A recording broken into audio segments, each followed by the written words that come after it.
لله الحمد لله كفى وسلام على عباده الذين اصطفى أما بعد.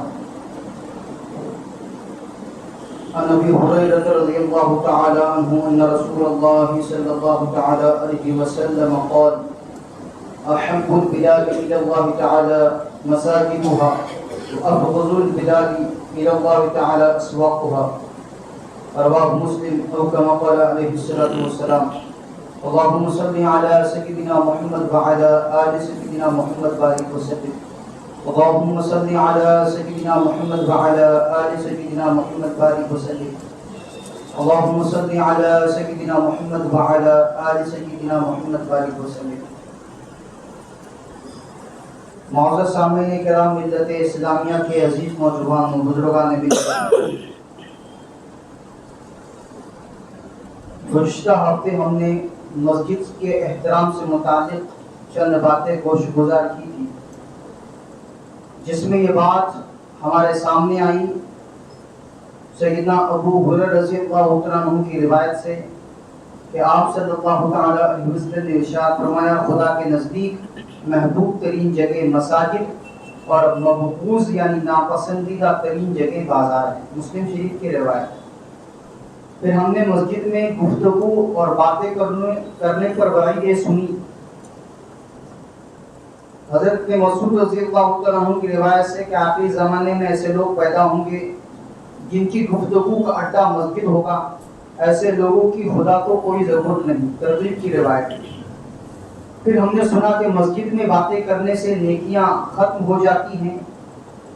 امام غزالی رحمۃ اللہ علیہ کے حوالے سے کہ مسجد میں دنیاوی باتوں کا کرنا نیکیوں کو اس طرح کھا جاتا ہے جس طرح چوپائے گھاس کو چر لیتے ہیں. شرح احیاء میں یہ بات لکھی ہوئی ہے. پھر ہم نے صاف اور واضح طور پر ایک حدیث جو ہمارے سامنے آئی سیدنا ابو ہریرہ رضی اللہ عنہ کے حوالے سے کہ سوائے تلاوت کے مسجد میں ہر بات مسجد میں لغو ہے سوائے ذکر کے، قرآن کی تلاوت کے، نیکی کے پوچھنے کے اور بتانے کے. 4 اعمال بتائے گئے کہ جو مسجد میں کیے جا سکتے ہیں. اس کے علاوہ ہر چیز لغو ہے، لاجانی ہے. پھر بتایا گیا کہ مسجد میں ہنسنا قبر میں تاکی کا باعث ہے، کہ مسجد ہنسنے کی جگہ نہیں، یہ تو عبرت کی جگہ ہے، رونے دھونے کی جگہ ہے، اپنے گناہوں سے معافی مانگنے کی جگہ ہے. یہاں ٹھٹے مار کر ہنسنا، دل لگی کرنا مناسب نہیں، مسجد کی بے ادبی ہے. پھر مسجد میں خاموش نہ رہنے والوں پر فرشتوں کی لعنت سے متعلق حدیث ہم نے سنی. مسجد میں حلقہ بنا کر بیٹھنے والوں کی بابت ہم نے حدیث سنی کہ مسجد میں جب بندہ آ رہا ہے تو اسے چاہیے کہ وہ باوضو ہو کر صف میں قبلہ رخ ہو کر بیٹھے، نماز کا انتظار کرے. گپ شپ کرتے ہوئے گروہ بنا کر حلقہ بنا کر بیٹھنے سے منع کیا گیا. ایسے دنیاوی امور مسجد میں اگر انجام پا رہے ہیں تو یہ قیامت کی علامتوں میں سے ہم نے سنا. حضرت عبداللہ رضی اللہ عنہ فرماتے ہیں کہ آپ صلی اللہ تعالی علیہ وسلم نے فرمایا: آخری زمانے میں کچھ لوگ ہوں گے جن کی گفتگو مسجدوں میں ہوگی. اللہ پاک کو ایسے لوگوں کی ضرورت نہیں. پھر مسجد میں آواز بلند کرنا، ایک تو ہے بات کرنا، گپ شپ کرنا، ایک ہے آواز بلند کرنا. حضرت علی رضی اللہ عنہ کے حوالے سے ہم نے سنا کہ جب 15 چیزیں میری امت میں ہونے لگے تو آندھی کے آنے کا، زمین کے دھسنے کا انتظار کرو. ان 15 باتوں میں سے ایک بات تھی مسجد میں آواز کا بلند کرنا. یہ ساری چیزیں گزشتہ ہفتے گوش گزار ہوئی. آج چونکہ چند باتیں رہ گئی تھی اس لیے اس کا گوش گزار ہونا ہے. مسجد کو گزرگاہ بنانا اور نماز نہ پڑھنا قیامت کی علامت ہے. حضرت ابن مسعود رضی اللہ عنہ فرماتے ہیں کہ قیامت کی علامتوں میں سے ہے کہ آدمی مسجد سے گزرے گا اور 2 رکعت نماز بھی نہ پڑھے گا. ابن عبدالرزاق جلد نمبر 1 حدیث نمبر 429 نمبر کی روایت ہے. کیا مطلب اس کا کہ گزرے گا 2 رکعت نماز تک نہیں پڑھ سکے گا؟ مطلب یہ ہے کہ نماز کی اہمیت اور عبادت کا ذوق شوق جاتا رہے گا. چنانچہ آپ دیکھیں گے بہت سے لوگ مسجد کی زیارت کرتے ہیں، مسجد کو دیکھتے ہیں، مگر ان کو 2 رکعت نماز پڑھنے کی توفیق نہیں ہوتی. سنت یہ ہے کہ جب بھی مسجد کی زیارت کرے، مثلا مشہور تاریخی مساجد اور وہاں نماز بھی پڑھ لے تاکہ مسجد کا حق بھی ادا ہو اور قیامت کے دن وہ جو مسجد کا حصہ ہے وہ گواہی بھی دے سکے. کتنی سارے لوگ ہیں، احباب ہیں جو دور دراز علاقوں میں اس علاقے کی مشہور مسجد دیکھنے کے لیے پہنچتے ہیں کہ بہت اچھی مسجد بنی ہے، بہت عالیشان مسجد بنی ہے، بہت خوشنما مسجد بنی ہے. دیکھتے ہیں لیکن دیکھ کر گزر جاتے ہیں، 2 رکعت نماز بھی وہاں نہیں پڑھ پاتے.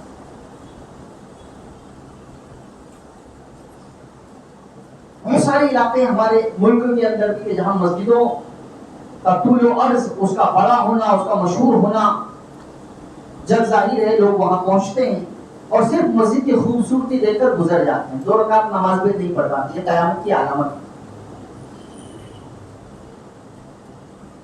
اس لیے جہاں کہیں بھی مسجد میں جانا ہو رہا ہے کم از کم 2 رکعت نماز وہاں پڑھنی چاہیے.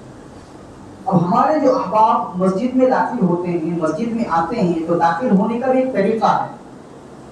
ادب میں، مسجد کے احترام میں، مسجد کے ادب میں یہ بات بھی داخل ہے کہ ہمیں یہ معلوم ہونا چاہیے کہ مسجد میں داخل ہونے کا مسنون طریقہ کیا ہے، کس طرح مسجد میں داخل ہونا چاہیے.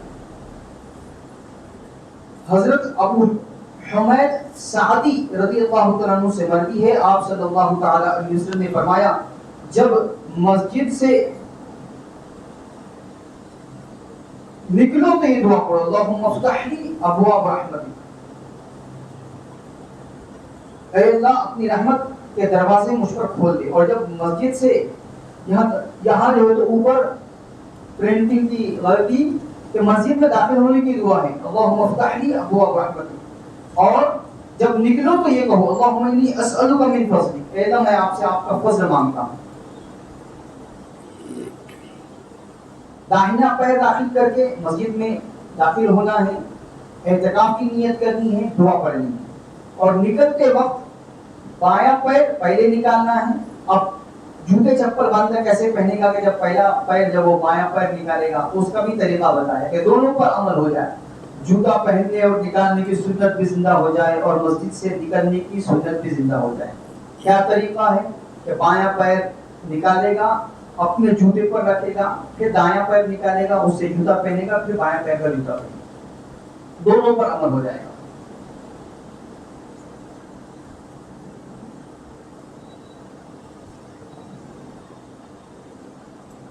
مسجد میں اعلان کرنے کو منع کیا گیا ہے. حضرت ابو ہریرہ رضی اللہ تعالیٰ عنہ مروی ہیں، آپ صلی اللہ تعالی علیہ وسلم کا ارشاد نقل کرتے ہیں کہ جس کو تم مسجد میں گمشدہ اشیاء کا اعلان کرتے دیکھو تو اس کو یہ بدعا دو، یہ کہو کہ خدا تم کو وہ گمشدہ واپس نہ دلائے.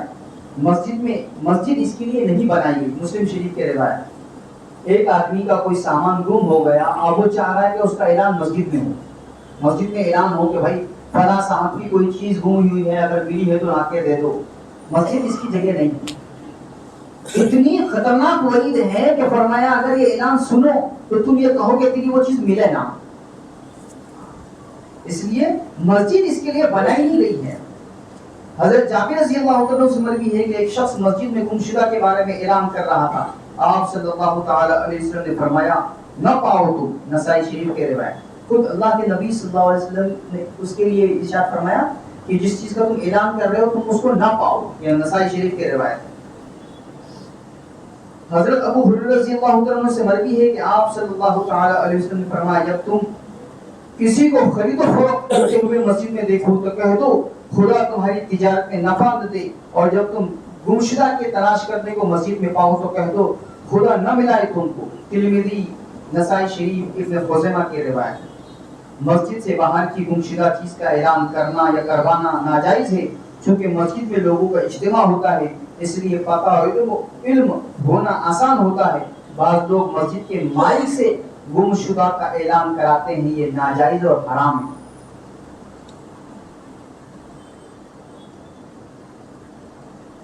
آ رہے ہیں، آپ مسجد میں داخل ہو رہے ہیں، کتنی مرتبہ اعلان کرنے والا بھی سوچے گا کہ میں کیا کروں، کتنا اعلان. مسجد میں ایک بندہ داخل ہو رہا ہے، ہماری ہی اپنی مسجد کی آپ مثال لے لیجئے، الحمدللہ ریک بنے ہوئے ہیں، مسجد کے سامنے کے حصے میں جوتے چپل رکھنے کے لیے ایک ایسی جگہ کہ جو سیف بھی ہے اور مہذب جگہ بھی ہے کہ آپ اپنی جوتے چپل کو وہاں نکال اٹھا کر رکھ سکتے ہیں. لیکن نہیں، جیسے ہی مسجد میں آئیں گے تو وہ سیڑھیوں کے ایک دم قریب، حالانکہ وہاں پر پیر پوچھنے کا پاپوش بچھایا ہوا ہے، لیکن اس کے اوپر جوتے اتار کے مسجد میں آئیں. اور بہت سارے احباب کا یہ عمل دیکھا گیا ہے کہ قبلے کی طرف رخ کر کے ان کی چپل جوتے ادھر کیے. لازمی بات ہے جب وہ مسجد میں داخل ہوں گے اور جب جوتے نکال کے مسجد میں جائیں گے تو جوتوں کا رخ کہاں ہوگا؟ قبلے کی طرف. اس سے منع کیا گیا.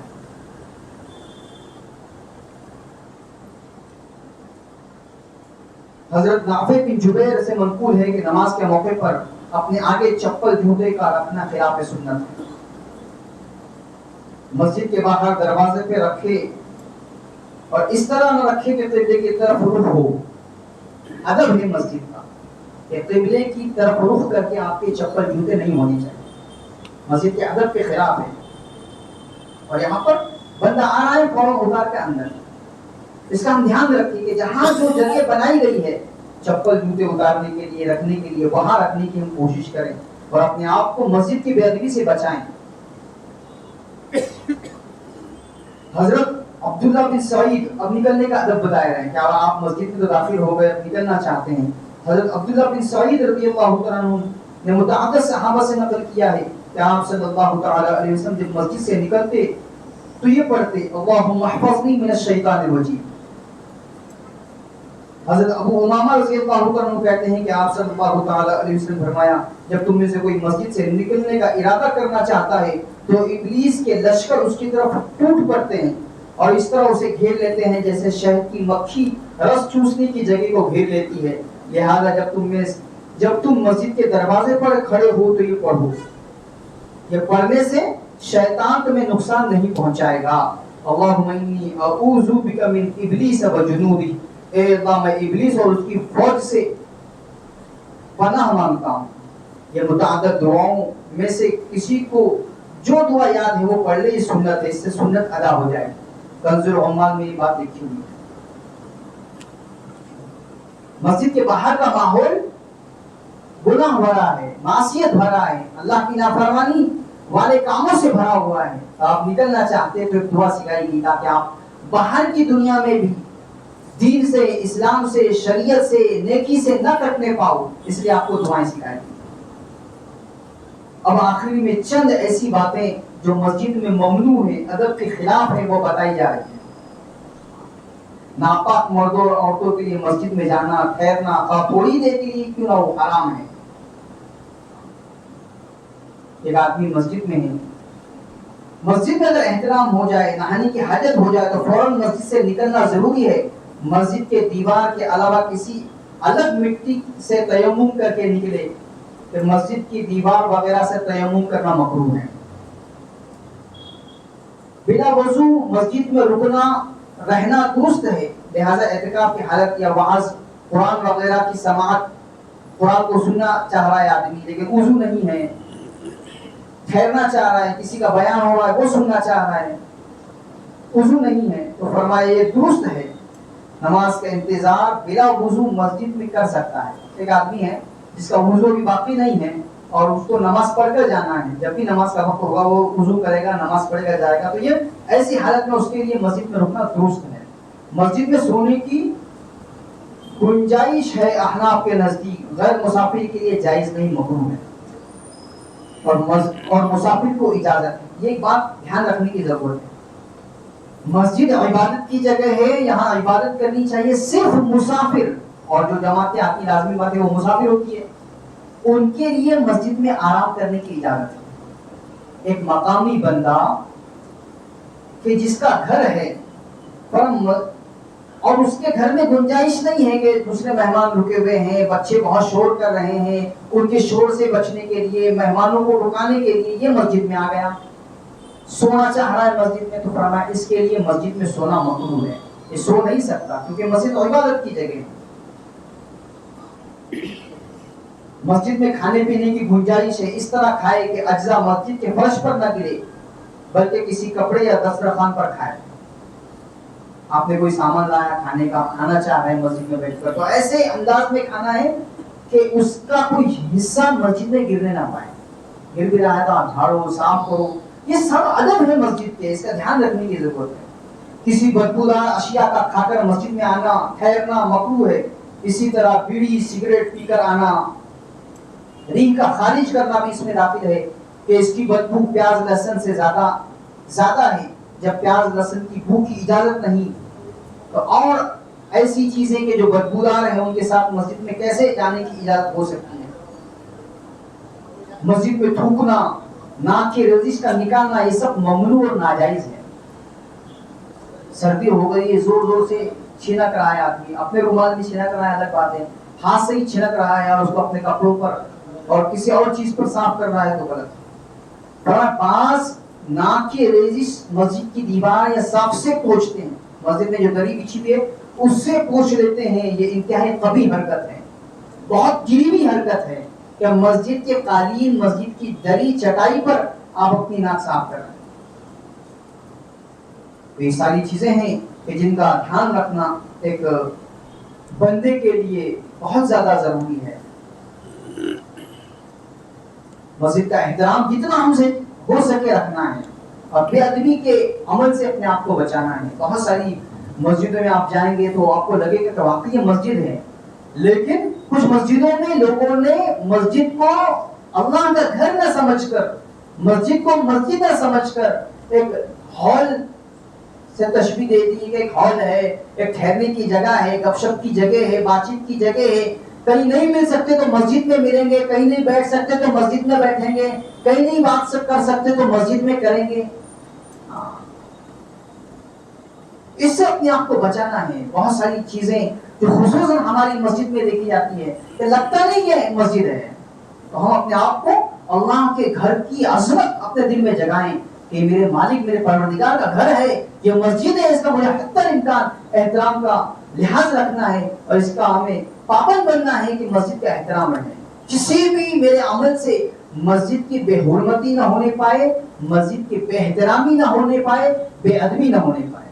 کہیں ایسا نہ ہو کہ جو وعید کی روایتیں، تنبیہ کی، ڈانٹ پلانے کی روایتیں حدیث میں آئی اس کا ہم شکار ہو جائیں۔ جیسے آپ نے سنا کتنی وعیدیں ہیں، کتنی خطرناک باتیں بتائی گئی ہیں ان کے کرنے کی وجہ سے کہ فرشتوں کی لعنت ہو رہی ہے، اللہ کے نبی صلی اللہ علیہ وسلم کا غصے کا بندہ شکار بن رہا ہے، اللہ کے غضب، اللہ کے غصے کا آدمی شکار بن رہا ہے بے ادبی کی وجہ سے۔ تو اپنے آپ کو بے ادبی کے عمل سے بچائیں۔ مسجد اللہ کا گھر ہے، اس کے احترام کی حتی الامکان کوشش کریں۔ اللہ تبارک و تعالی عمل کی توفیق عطا فرمائے۔ وآخر دعوانا الحمدللہ رب العالمین والصلاة والسلام علی سید الانبیاء والمرسلین صلی اللہ تعالی علیہ وسلم۔